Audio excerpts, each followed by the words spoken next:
Hello viewers, I doctor SBK Lal welcome you all in my YouTube channel. मेरे YouTube channel में आपका बहुत बहुत स्वागत है। यह वीडियो ईस्ट इंडिया कंपनी के बारे में है कि आज मैंने एक खबर में पढ़ा था कि ईस्ट इंडिया कंपनी दिवालिया हो गई, तो जिज्ञासा हुई कि क्या यह वही ईस्ट इंडिया कंपनी है जो भारत पर शासन की थी। तो मैंने शोध किया कि नहीं, वो कंपनी तो कब का समाप्त हो गई, लेकिन 2000 के दशक में एक भारतीय मूल के व्यापारी संजीव मेहता ने इसे खरीदा था। इसके राइट्स, इसके नाम से संबंधी राइट्स को, और फिर ये कंपनी चल पड़ी थी। और ये कंपनी फूड ड्रिंक से जुड़ी एक कंपनी है जो ब्रिटेन के लंदन में स्थित है। तो इसके बारे में हम जानते हैं, बहुत चर्चित कंपनी है जो भारत पर कभी शासन की थी। और ऐसा कहा जाता है कि 50 से अधिक देशों पर इस कंपनी का राज हुआ करता था। तो वर्तमान में इस कंपनी पर 12 करोड़ रुपए का कर्ज है और इसी कर्ज के चलते ये दिवालिया हो गई थी। अब ये मूल कंपनी वो नहीं है जो 1600 के दशक में भारत आया था। और कंपनी चाय, मसाले, नील आदि का व्यापार करती थी। 1757 में बंगाल के प्लासी में कंपनी का युद्ध नवाब सिराजुद्दौला के साथ हुआ था और कंपनी विजय हुई थी। और इसके बाद भारत में उसके शासन की नींव पड़ी थी। धीरे धीरे देश भर में इसका विस्तार हो गया। कंपनी ने टैक्स वसूलना शुरू किया और 1800 के करीब तो कंपनी की सेना में 2.5 लाख से अधिक जवान थे। और जब 1857 का विद्रोह हुआ तो सरकार ने, ब्रिटिश हुकूमत ने सारा ठेकेदार इसी के कंपनी के सिर पर फोड़ा और अंतिम में फिर डायरेक्ट जो भारत का शासन है उसको क्राउन प्रिंस के अधीन लाया गया। यही कहानी है और बहुत दिलचस्प कहानी है ईस्ट इंडिया कंपनी में कि कैसे कोई कंपनी आती है कहीं पर व्यापार करने के लिए और फिर वो राजा बन जाती है और फिर वो भी नहीं चलता है और अंतिम में उसके नाम से संबंधित जो राइट्स खरीदा गया वो भी आज दिवालिया हो गया।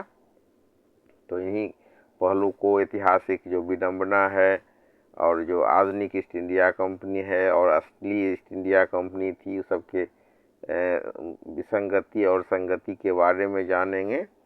तो आइए समझते हैं कि कैसे मतलब ईस्ट इंडिया कंपनी की स्थापना हुई और कैसे उसने शासन किया और कैसे कूटनीति और अलग अलग तरह के नीति को अपना करके इतना दिन तक इसका शासन हुआ, फिर इसका पतन भी हुआ। तो ईस्ट इंडिया कंपनी भारत के इतिहास का एक बहुत महत्वपूर्ण और विवादास्पद अध्याय रहा है।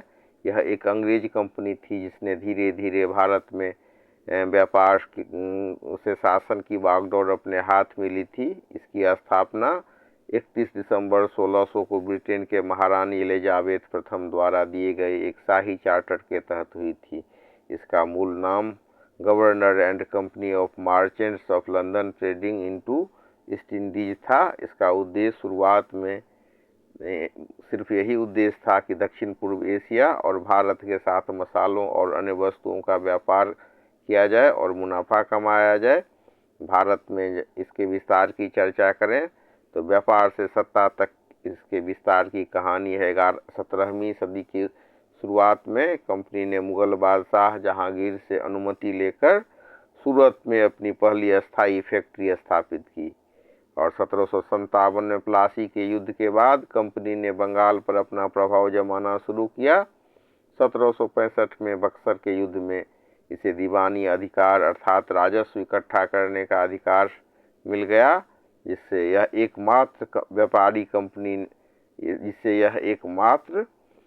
व्यापारी कंपनी से बढ़कर एक राजनीतिक और प्रशासनिक शक्ति बन गई। अगर हम सैन्य शक्ति की बात करें तो कंपनी के पास अपनी विशाल निजी सेना थी जो ब्रिटिश सेना से भी बड़ी हो गई थी। 1857 में फिर विद्रोह हुआ, कंपनी का पतन हुआ और अंत भी हुआ। कंपनी की शोषणकारी नीतियों और प्रशासनिक हस्तक्षेप के खिलाफ 1857 में भारत में व्यापक विद्रोह हुआ, जिसे सिपाही विद्रोह कहा जाता है। तो ब्रिटिश राज का आगमन इस विद्रोह के बाद हुआ। ब्रिटिश सरकार ने कंपनी के हाथ से भारत का शासन छीन लिया और 1858 के भारत सरकार अधिनियम के द्वारा भारत का शासन सीधे ब्रिटिश क्राउन के अधीन चला गया, जिसे हम ब्रिटिश राज के नाम से जानते हैं। और अंततः 1874 में कंपनी को औपचारिक रूप से भंग कर दिया गया।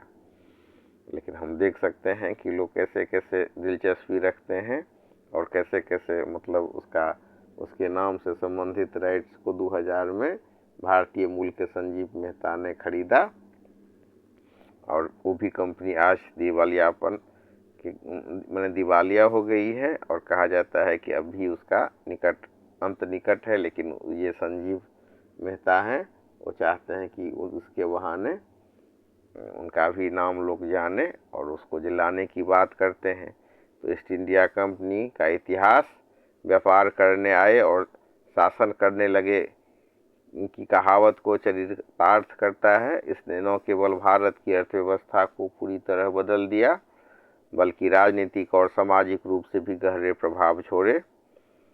तो ईस्ट इंडिया कंपनी मूल रूप से एक निजी व्यापारिक संस्था थी। इसका मुख्य कार्य व्यापार करना था और इसका प्रभाव मुख्य रूप से भारत, दक्षिण पूर्व एशिया और चीन के कुछ हिस्से तक सीमित था।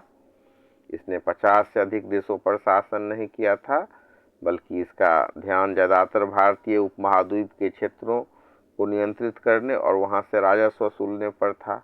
वह शक्ति जिसने दुनिया के 50 से अधिक देशों पर कब्जा किया वो ब्रिटिश साम्राज्य था, न कि केवल ईस्ट इंडिया कंपनी। तो ये जो कहा जाता है कि ईस्ट इंडिया कंपनी ने 50 देशों पर शासन किया, तो उसका भी ये कंट्रोवर्शियल है, और इतिहास के विद्वान मानते हैं कि यह ब्रिटिश हुकूमत था, न कि ईस्ट इंडिया कंपनी जिसने 50 से अधिक देशों पर शासन किया। 1858 में जब ईस्ट इंडिया कंपनी का शासन खत्म हुआ, तो भारत का नियंत्रण सीधे ब्रिटिश क्राउन के हाथों में चला गया, और इसके बाद ब्रिटिश साम्राज्य ने दुनिया भर में अपने उपनिवेश फैलाए, जिसमें अफ्रीका, उत्तर अमेरिका, ऑस्ट्रेलिया और एशिया के अन्य देश शामिल थे। तो इस तरह ब्रिटिश साम्राज्य का विस्तार इतना विशाल हुआ कि उसने दुनिया के लगभग 50 से अधिक देशों पर शासन किया, और सबके मूल में था ये कंपनी की यात्रा, जिसके चलते वो पूरा दुनिया में फैला। और इसके बाद ब्रिटिश साम्राज्य की इतनी बड़ी संख्या में देशों पर अधिकार संभव हो पाया, जो लगन, परिश्रम, महत्वाकांक्षा और धन संग्रह इस सब की कहानी है। और इस तरह से अलग अलग देश में जो उपनिवेश पहुंचा, उसकी भी अलग अलग कहानी है। ब्रिटेन एक द्वीप था, इसलिए उसकी नौसेना दुनिया में सबसे शक्तिशाली थी। समुद्री रास्तों पर नियंत्रण का मतलब था कि न केवल अपने व्यापार की रक्षा करना, बल्कि दुनिया के किसी भी कोने में तेजी से अपनी सेना और संसाधन को भेजना। फिर औद्योगिक क्रांति हुई, फूट डालो और राज करो की नीति अपनाई गई, उन्नत सैन्य तकनीक का इस्तेमाल हुआ, संचारी और बुनियादी ढांचा विकसित किया गया, वैचारिक और राजनीतिक प्रभुत्व आया, और इस तरह से ये कंपनी के बाद पूरा दुनिया में लगभग इसने शासन किया, जहाँ साम्राज्य अस्त ही नहीं, जहाँ सूर्योदय ही नहीं, जहाँ सूर्योदय तो होता था लेकिन सूर्यास्त नहीं होता था। तो ऐसी थी ये company, east India company. British सरकार ने एक बहुत ही व्यवस्थित प्रशासनिक तंत्र बनाया था। वे अक्सर स्थानीय कानूनों में बदलाव करके और अंग्रेजी शिक्षा प्रणाली लागू करके एक ऐसा वर्ग तैयार करने में सफल रहे जो ब्रिटिश शासन के प्रति वफादार हो। इसे अक्सर गोल्ड, गॉड और ग्लोरी के भी नज़रिए से देखा जाता है। तो इस तरह से हमने देखा कि कैसे ईस्ट इंडिया कंपनी के माध्यम से विशाल ब्रिटिश साम्राज्य स्थापित किया, जिसमें कभी सूर्यास्त नहीं होता था। The sun never sets on the British Empire, क्योंकि दुनिया के अलग अलग हिस्सों में स्थित उसके उपनिवेश के कारण कहीं न कहीं सूरज हमेशा चमकता रहता था। यही कहानी है ईस्ट इंडिया कंपनी की, और कमेंट में लिख करके बताइए कि ये कहानी आपको कैसी लगी, ताकि इसी तरह का वीडियो मैं आप तक